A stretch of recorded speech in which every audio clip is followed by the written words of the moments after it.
Hi, fifth graders. This is Miss Najar, and today we're going to be learning about the Battle of Yorktown. The war moved south. By 1779, the British hoped to win the war in a region with a large loyalist population, the southern colonies. Controlling the wealthy southern colonies became the main goal of the British leaders. The British plan to keep control at the south did not begin well. In 1779, the Americans gained support from Spain, a French ally. The Spanish government loaned money to the Patriots. In addition, Bernardo de Galvez, the governor of Spain's Louisiana Territory, closed the port at New Orleans to Great Britain and opened it to American ships. Meanwhile, George Washington appointed General Nathanael Greene to lead Patriot forces in the South. However, the Patriots continued to face problems. Congress had little money to pay troops and supplies were low. Between 1778 and 1781, the British Army won battles at Savannah, Georgia, and at Charleston and Camden in South Carolina. It was a costly victory. For a time, it seemed that the British would remain in control of the South, but their victories were costly. In 1780, General Charles Cornwallis took command of the British Army in the South. Cornwallis pursued the American army north through the Carolinas. The two armies finally met in March 1781 at the Gulfold Courthouse in North Carolina. The British won the battle, but Cornwallis lost 1/4 of his soldiers. However, he claimed a British victory because Greene's forces left the battlefield. When one British leader learned of the many troops lost, he said, "Another such victory would destroy the British Army." The Battle of Yorktown. In the summer of 1781, both armies needed a victory to win the war. General Cornwallis led 7,000 British soldiers to Yorktown, Virginia. Cornwallis stationed his troops in Yorktown to help fortify the area. They would wait there for the ships from the British headquarters in New York City to bring supplies. But stopping at Yorktown was a decision that would cause Great Britain to lose the war. General Cornwallis did not guess that the Patriots and the French would learn of his plans.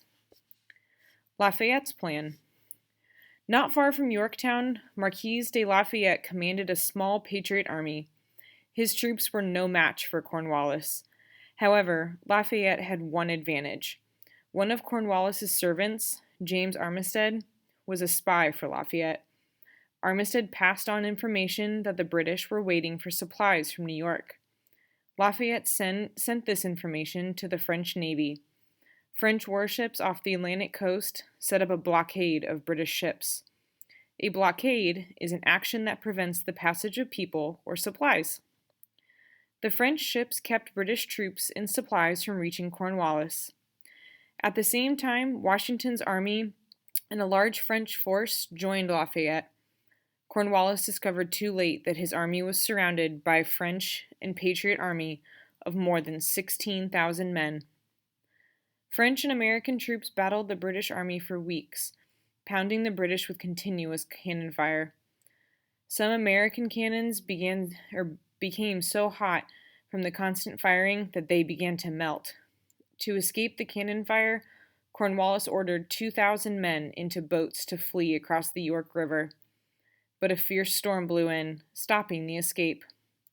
On October 17, 1781, Cornwallis sent a runner to surround Washington.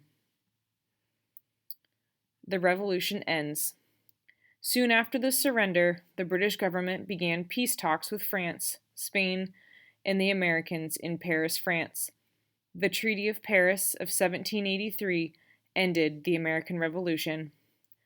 Under the agreement, Great Britain recognized American independence. The Mississippi River became the new nation's western border.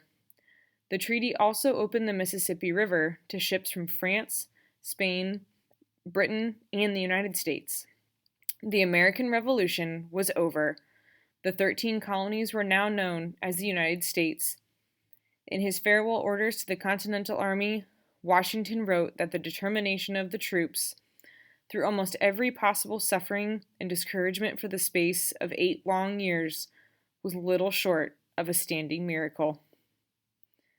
So as you finish up to your assignments today, keep in mind what a great moment this was for General Washington and how Cornwallis' decision to stop the Yorktown led to Great Britain's defeat. Have a great rest of your day, fifth graders, and I hope to see you soon.